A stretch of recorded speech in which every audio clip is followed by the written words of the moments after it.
सुंदरकांड का आयोजन केलहुं। सुंदरकांड में हनुमान जी तहन प्रसन्न होइ छथिन जखन भगवान श्री रामचंद्र के गुणगान होइ छै। भगवान जी के गुणगान में सबसे सुंदर भगवान जी के विवाह कीर्तन छै।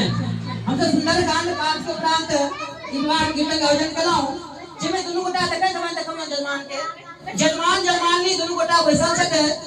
सीता राम जी के लेल विवाह कीर्तन के कन्यादान कर रहल छथिन।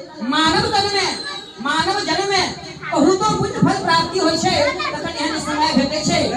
रामायण में लिखल छै, बालकांड खत्म समाप्त में लिखल छै, जो गावहि सुनावहि सिया रघुवीर बिहारी, मंगलमय राम जतना जिनके सदा उछाही। भगवान संकल्प करे छथिन जी हमर विवाह कीर्तन के गान करत, विवाह कीर्तन करैत कन्यादान पद के लिए ठक्कर सो कुटलिए या परिछल सो करलिन है, कलश के राखल है सो करलिन है, एक ही विवाह कीर्तन सब भी करलिन है। देखे हेबे अय अपन कन्यादान के छै से काज कर रहल छथि। मानव तन में आबी एहि सब का पुण्य होइ छै, जन्म जन्मांतर पुण्य होइ छै, सब प्राप्ति भ रहल छै। हर हर महादेव, हर हर महादेव, हर हर महादेव।